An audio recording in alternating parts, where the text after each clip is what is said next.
Hi friends, me Swati life is me या YouTube चॅनलमध्ये तुम्हा सर्वांचं खूप खूप स्वागत करते. आता उन्हाळ्याची सुरुवात झालेली आहे. म्हटलं चला मुगाच्या डाळीचे लाडू करूया. मुगाची डाळ ही शरीराला पौष्टिक असते आणि थंडसुद्धा असते. तर आपण मुगाच्या डाळ एक वाटी घेतली, पाऊण वाटी ना, तर गूळ घेतला. गूळसुद्धा हा थंड पदार्थांसोबत थंड असतो आणि उष्ण पदार्थांसोबत हा उष्णता वाढवतो. पण तुम्ही जर पाण्यासोबत गूळ वगैरे पिला तर त्याच्याने शरीराला थंडावा दिला जातो. म्हणून आपण आज आहोत ना, तर गुळाचा वापर करणार आहोत साखरेच्या ऐवजी. तर मी एक ओला कपडा घेतला. ओल्या कपड्याने छान अशी स्वच्छ अशी डाळ पुसून घेणार आहे.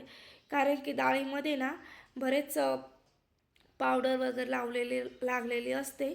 तर अशा पद्धतीने मी पुसून घेतलेली आहे. तर बघू शकता.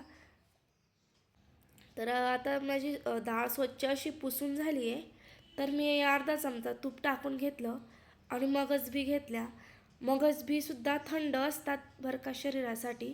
म्हणून उन्हाळ्याच्या दिवसात आहे ना, तर जे पदार्थ थंड आहेत त्याचेच मी लाडू बनवत आहे. याच्यात मी कोणत्याही काजू, बदाम किंवा खारी खोबरं याचा वापर केलेला नाही आहे. जे गरम पदार्थ आहेत त्याचा अजिबात वापर केलेला नाही आहे. तर मगच बी छान अशी कुरकुरीत झाली, साईडला काढून घेतली. त्याच्यानंतर एक चमचा तूप टाकलं आणि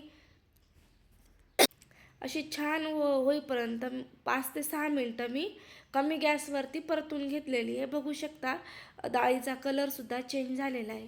तर आता इथं मी काय केलं माहिती आहे का, एका ताटामध्ये छान थंड होईपर्यंत काढून घेतली, तर थंड होण्यासाठी अशा पद्धतीने. आता थंड झालेली आहे. तर मी आता एक मिक्सरचं भांडं घेतलं. मिक्सरच्या भांड्यामध्ये मी जी डाळ परतून घेतली होती ती टाकून घेते. मस्त अशी त्याचं पीठ तयार करून घेते अशा पद्धतीने. बघू शकता अगदी करायला सोपे आणि चवीलासुद्धा अप्रतिम होतात. फक्त करताना थोडीशी व्यवस्थित करावे लागतात. बघू शकता मिक्सरला मी ना छान अशी मस्त असं दळून घेतलेले. बघू शकता जाडही नाही आहे आणि बारीक पण नाही आहे खूपच. तर मस्त असं वाटून घेतलेले. आता 2-3 चमचे तूप टाकून घेतलं बरं का अशा पद्धतीने. आणि तुपात आता छान आता आपण हे जे पीठ तयार करून घेतलं ना, हे छान तुपात परतून घ्यायचं तूप सुटेपर्यंत अशा पद्धतीने. अजिबात घाई करायची नाही आहे. पीठ भाजताना कमी गॅसवरतीच पीठ भाजायचं आहे आपल्याला आणि जास्त वेळ लागणार नाही. कारण की आधी आपण आहे ना डाळसुद्धा भाजून घेतलेली आहे, त्याच्यामुळे याला एवढा वेळ नाही लागत. बघू शकता छान मी आता गाठी झाल्या आहेत त्यासुद्धा मोडून घेतलेल्या आहे. तर तुम्हाला जर माझ्या व्हिडिओ जर आवडत असतील तर लाईक शेअर आणि सबस्क्राईब करायला विसरू नका. बघू शकता आता आपले ना कलर अशा पद्धतीने येलो कलर आलेला आहे. तर मस्त कलर चेंज झालेला आहे. तर आता आपण समजून घ्यायचं की आपलं पीठ आहे ना छान असं भाजून तयार झालेलं आहे लाडूंसाठी. आता आपण गॅस बंद करून देणार आहोत बरं का. कारण की आपल्याला गूळ टाकायचं आहे. जास्त गरम याच्यातसुद्धा गूळ टाकू नका, नाहीतर लाडू आहे ना कडक होऊन जातात. आणि मी ना खूप अशी बारीक पावडर करून घेतली होती. कोमट असतानाच टाका म्हणजे छान भरपूर दिवस मऊ सॉफ्ट होतात आणि खाण्यासाठी सुद्धा छान टिकून राहतात. दुधाचा वापर मी केला नाही कारण की आपले पदार्थ लगेच खाल्ले जात नाही म्हणून. तर आंबूस वास येऊ या दिवसात उन्हाळ्याच्या, तर त्याच्यामुळे मी टाकलेला नाही आहे.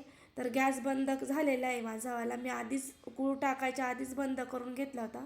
बघू शकता छान अशा पद्धतीने मस्त. आता आपण मगज बी टाकून घेतली. त्याच्यानंतर आहे ना वेलची पूड आणि जायफळसुद्धा टाकून घेतलं. व्यवस्थित मिक्स करून घेतलेले आहे. आता आपण इथे ना पटापट आता लाडू बांधून घेणार आहोत. तर बघू शकता अगदी खुसखुशीत आणि छान असे लाडू तयार झालेले आहेत उन्हाळ्यासाठी. तर तुम्हाला जर माझ्या रेसिपी जर आवडत असतील तर लाईक शेअर आणि कमेंट करायला विसरू नका. आणि ज्यांनी सबस्क्राईब केलं नसेल त्यांनीसुद्धा सबस्क्राईब करा. आणि व्हिडिओ जर आवडला असेल तर नक्कीच परत आपण पुढच्या व्हिडिओमध्ये भेटूया.